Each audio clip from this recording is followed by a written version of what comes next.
Function కైనా order చేయండి 8919763872 www.sanatanjal.in. పేద విద్యార్థులకు ఇచ్చే యూనిఫామ్ల మీద చివరికి పేద విద్యార్థుల ఆరోగ్యం కోసం ఇచ్చే ఒక ఆ కోడిగుడ్డు మీద మాట్లాడాల్సిన అవసరం లేదు, అర్హత లేదు, ఆలోచన ఉండకూడదు. అటువంటిది ఈయన మాట్లాడాడు అంటే అంటే కాదు గురుగారు, నాకు డౌట్ ఏంటంటే పేద పిల్లలు అంటే గవర్నమెంట్ ఇచ్చేవాళ్ళంటే మామూలుగా దళితులు లేదంటే బీసీలు చిన్న చిన్న వర్గాల వాళ్ళే ఉంటారు కదా. అంటే బ్రాహ్మణులు మాత్రమే చదువుకోవాలి, మిగతా వాళ్ళందరూ ఈయన చెప్పేది వినాలని ఏమన్నా ఆ మైండ్ సెట్ ఇంకా ఈయనకి ఇవ్వలేదని ఏమన్నా బాధగా ఉందేమో ఆయనకి. రోజు గుడ్డోడు పంపించలేదని బాధపడుతున్నాడేమో. ఎందుకు వచ్చిన గోల అసలు ఇక్కడ ఏమన్నా బ్రాహ్మలేంటి గడిది గుడ్డేంటి అన్న. ఇవాళ సరస్వతి కటాక్షం కలిగిన వాడు స్టేట్ ఫస్ట్ వస్తున్నాడు అంతే. సరస్వతి కటాక్షం కలిగిన వాడు అంటే అది నచ్చట్లేదా గరికపాటికి? ఏముంది ఇప్పుడు ఆ మనిషి చెప్తున్నానుగా, గరికపాటి కాస్త మరి గరిక అనబడే విధంగా విలువలు పడిపోయినాయి. గరికపాటి వారి యొక్క విలువ గరిక కన్నా హీనమైపోయింది. ఆ గరిక గజేంద్రుడికి ఆహారం అవుతోంది. ఈ గరిక తినడానికి కూడా వీలు లేకుండా పోతోంది. దౌర్భాగ్యం నాన్న. ఎందుకు మాట్లాడాలి ఇలాంటి మాటలు? ఇక ఇప్పుడు అష్టావధానాలు శతావధానాలు ఎన్ని నాకైతే గరికపాటి వారిని చూస్తే మాత్రం ఒక్కటి గుర్తొస్తోంది. 7 సముద్రాలు ఈదిన గజ ఈతగాడు ఇంటి పక్కన బురదగుండలో పడి తెచ్చాట. అలా ఉంది.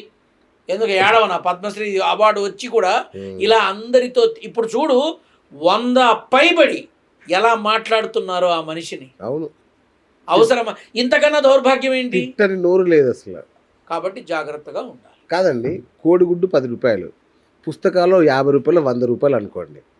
వీళ్ళు ఒక ప్రవచనానికే 1000 తీసుకుంటారే, దానికి దీనికి ఏం సాపత్యం అండి అసలు? అంటే ఇక్కడ చెప్పాను కదా నాన్న, ఏదో ఒక రకంగా కాంట్రవర్సీ చేసుకుని నలుగురిలో వారం తిడతారు, మళ్ళీ మనకి ఫేమ్ వస్తుంది అనుకుంటారుగా కొంతమంది. ఇప్పుడు నిన్ను నన్ను తిట్టారు, ఏమైంది? ఎవరిది ఆగిపోయింది? ఎవరిదన్నా ఆగిందా? కాబట్టి ఆ కాసేపు ఇప్పుడు దురద పుట్టింది నాన్న గోక్కుంటారుగా, నీకు అర్థమైందా? దురద పుట్టింది, గోక్కున్నారు, వాళ్ళకి పుండు అయింది, మందు రాసుకున్నారు. ఇప్పుడు ఆ పుండు తగ్గేదాకా అనుభవించాల్సిందే ఆ బాధ. అంతే, ఈయన కూడా అంతే. ఇట్లాంటి కామెంట్స్ చేస్తే సమాజంలో అసమానతలు రావా? అగాధం సృష్టించబడదు. మనలో మనం కొట్టుకుంటున్నప్పుడే ఈ సమానత అనేది, హైందవ ధర్మం అనేది చెదలబడుతోంది. మనలో మనమే కొట్టుకు చస్తున్నందుకు ఇతరుల దృష్టిలో చులకన భావం ఉన్నాం. అవును, ఇప్పటికే బ్రాహ్మణ ఆధిపత్యం హిందుత్వంలో అని చెప్పి చాలా మంది నిమ్న కులాల వాళ్ళు వేరే మతాలకు మారిపోతున్న పరిస్థితి. అవును, ఇంకా ఇలాంటి పనులు చేస్తే అడుగంటిపోతారు. అంటే ఎవరో కాదు, మనమే దగ్గరుండి మన వాళ్ళని వెళ్ళగొడుతున్నాం. ఇది గ్రహించాలి. మనమే దగ్గరుండి వెళ్ళగొడుతున్నాం. ఇతర మతాలు వాళ్ళు వచ్చి ప్రచారం చేస్తున్నప్పుడు కాళ్ళు విరగొట్టు, తప్పు లేదు. కాళ్ళు విరగొట్టు, తప్పు లేదు. కానీ నువ్వేం చేస్తున్నావు? మన వాళ్ళని కించపరుస్తున్నావు. కాబట్టి వీడు ఏం చేస్తున్నాడు నీకు తెలియకుండా వెనక నుంచి వెళ్ళిపోతున్నాడు. మరి ఇప్పుడు నువ్వు వాళ్ళని ఆపావు, ఏం సాధించావు? నీ వాళ్ళని నువ్వు బయటకు గెంటుతున్నావు. ఇది గ్రహించండి అందరూ. ఫైనల్గా గాడిద గుడ్డు అని విమర్శించిన గరికపాటి వారికి మీరిచ్చే గ్రాసం ఏంటి? ఇప్పుడు ఒకసారి అయితే పర్వాలా, 2 సార్లు అయితే పర్వాలా. నువ్వు ఒకరిని చంపినా 100 మందిని చంపినా ఉరిశిక్ష ఒకసారే వేస్తారు కానీ 100 సార్లు ఉరితాడు తీయరుగా. ఆల్రెడీ పబ్లిక్గా ప్రజలలో ప్రజానీకానికి ఇదిగో నేను ఇది అని ఆయనే గుడ్డలోడు తీసి చూపించాడు. అప్పుడు అందరూ ఉన్నారు, రే మా దగ్గర ఉన్నది అదేరా, నువ్వేం చూపించక్కల్లా, నువ్వు వాక్కునేది అని అంటారు. ఇంతేగా, ఇంతకుమించి ఏమంటారు? కాకపోతే చాగంటి వారిలాగా ఆ కార్యక్రమంలో ప్రవచనాల విధానంలో పురాణ ఇతిహాస గ్రంథాలలో భారత భాగవత రామాయణాలలో ఉన్న విషయాన్ని బాహ్య ప్రపంచానికి తెలియపరిచి మీరు చెప్పదలుచుకున్నది మంచి మాటలతో అందించి మా అందరి మనసులో మీరు చిరస్థాయిగా ఉండేలా, మీ గౌరవాన్ని మీరు కాపాడుకునేలాగా 10 మందిలోనూ ఉన్నతమైన స్థానంలో ఉన్న ప్రవచన చక్రవర్తి అనే పేరుకు తగినైన మనిషిగా మీరు ఉండాలని నేను కోరుకుంటూ, ఆశిస్తూ, ఆకాంక్షిస్తూ, అందరి మనసుని గెలుచుకోవాలని కోరుకుంటూ స్వస్తి పలుకుతున్నారు. ప్రజలు కూడా ఇదే కోరుకుంటున్నారు గురుగారు, ఈవెన్ మేము కూడా. ఎందుకంటే ఆయన విద్వత్తు అసామాన్యం, అనన్య సామాన్యం. అలాంటి వ్యక్తికి చిన్న చిన్న దోషాలు లేకుండా ఉంటే ఇంకా బాగుంటుంది అనేది మా కోరిక. ఇలాంటి విషయాల్లో ఇలాంటి విపత్తులు రాకుండా జాగ్రత్త పడాలంటే వేణుస్వామి గారు బాగా చెప్తారు. ఆయన్ని సంప్రదిస్తే గరికపాటి వారు ఇలాంటి విపత్తులు రాకుండా ఆయన మంచి సలహా ఇస్తారు, దాన్ని పాటించమని చెప్పండి. ఓకే గురుగారు, తప్పకుండా చెప్తాను. నా మాటగా చెప్పండి, తప్పకుండా చెప్తాను. గరికపాటి వారికి చెప్పండి తప్పకుండా. అట్లాగే ఇంకొకటి ఫైనల్గా గురుగారు, ఇప్పుడు మన చాలామంది ఇతర మతాలను కించపరుస్తున్నారు, లైక్ రాధా మనోహర్ దాస్ లాంటి వాళ్ళు క్రిస్టియన్స్ని గొర్రెలు అంటూ ఇట్లా చేస్తున్నారు కదా. నాకు ఒక డౌట్ ఉంది, వీళ్ళు స్వధర్మం కోసం ఏం చేస్తున్నారు? సరే, పరధర్మాన్ని నిందిస్తున్నారు, స్వధర్మంలో డబ్బులు రావుగా. స్వధర్మం కోసం ఏం డబ్బులు చేస్తున్నారు? రావుగా. నువ్వు బయట వాడిని తిడితే డబ్బులు వస్తాయి. బయట వాళ్ళని తిడితేనేగా సాలువాలు, సత్కారాలు, సన్మానాలు, షీల్డ్లు. ఓకే, మనల్ని మనం పొగుడుకుంటే ఎవడిస్తారు? అంత వడపప్పు అంత పానకం ఇస్తారు. ఏమొస్తుంది ఇంకంతకన్నా? ఏమి రాదు.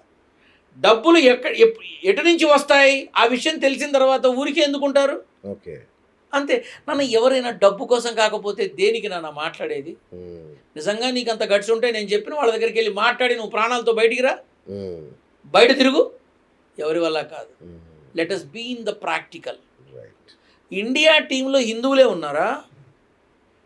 మొన్న గెలిచిన ఇండియా టీంలో హిందువులే ఉన్నారా? కదా. నోట్లో గడ్డి పెట్టాలి ఒక్కొక్కళ్ళకి. మన భారతదేశం తరపున ఆడే ఏ క్రీడకి సంబంధించిన టీంలోనైనా హిందువులు మాత్రమే ఉన్నారా? లేదుగా. కొంచెం ఆలోచించాలి ఒక్కొక్కళ్ళు. నోట్లో గరిక పెట్టాలి. అదే చెప్తున్నా. ఏం మనుషులు, ఒక్కసారి ఆలోచించండి. మన భారతదేశానికి ప్రపంచ కప్పు తీసుకొచ్చిన వాళ్ళు హిందువులే ఉన్నారా? ముస్లింలు లేరా? క్రిస్టియన్స్ లేరా? బ్రహ్మాండంగా ఆలోచించి జాగ్రత్తగా మాట్లాడాలి. ఇతర మతాలను తిడితే మనకి ఉపయోగం, దాన్ని మనం సొమ్ము చేసుకుందాం అనుకునే ఆలోచనని చంపేసి అందరిలో ఒకళ్ళుగా బ్రతకండి. ఇదే నేను కోరుకునేది. థ్యాంక్ యూ గురుగారు. So thank you so much. చూశారు కదా, పండితుడు అనేవాడికి సమాజం పట్ల బాధ్యత, ఒక దయ ఉండాలి. అలా కాకుండా పేదవాడి అన్నం మీద, చిన్నపిల్లల ఆహారం మీద, ఆకలి మీద ఇట్లాంటి కించపరిచే వ్యాఖ్యలు చేయడం అనేది మంచిది కాదనేదే అందరి నిశ్చిత అభిప్రాయం. సో గరికపాటి వారు తన ధోరణి మార్చుకోవాలని గురుగారు ఎలా చెప్పారో మేము అలాగే విజ్ఞప్తి చేస్తున్నాం. చూసే మీరు కూడా కామెంట్ చేయండి, ఈ ఆలోచన కరెక్టా కాదా, గరికపాటి వారు ఏం చేస్తే బాగుంటుంది అనేది కూడా కామెంట్ రూపంలో తెలియజేయండి. ఆయన పని ఆయన చేసుకుంటే చాలు. అంతే కదా, బ్రహ్మాండం. మిగతా విషయాలు అక్కర్లా. ఆయన పని ఆయన చాగంటి వారిని అనుసరిస్తే చాలు. అబ్బా, బ్రహ్మాండం. చాగంటి వారిని అనుసరిస్తే చాలు. ఒక్కటి ఫైనల్ ఒక మాట చెప్పగలను గురుగారు, వీళ్ళిద్దరూ హిందూ ధర్మ పరిరక్షణకు రెండు కళ్ళ లాంటి వాళ్ళు. కానీ ఓ కన్నుకి కంటి కలక వచ్చింది అంతే. కంటి కలక కాదు, నా రెటీనా దొబ్బింది. రెటీనా దొబ్బింది అంతేనా? లేకపోతే ఒకసారి కాదు కదా, 5 సార్లా. ఓకే, 5 సార్లా. ఒక మనిషి నీకు నమస్కారం చేయడానికి వస్తే నువ్వు అవతలకు పో అని అనొచ్చా? ఎంత తప్పు నాన్న, అవును, ఎంత తప్పు. కాబట్టి నా అభిప్రాయం ఏంటంటే, వారి పని వారు చూసుకుంటూ వారు పంచుతున్న జ్ఞానాన్ని మరింత ఇనుమడింపజేస్తూ ముందుకెళితే మన పురాణ ఇతిహాస గ్రంథాల గురించి మరింత పట్టు వస్తుంది. థ్యాంక్ యూ అండి. ఇది ఇవాళ బిఎస్ టాక్ షో. నేను మీ బిఎస్ సైనింగ్ ఆఫ్.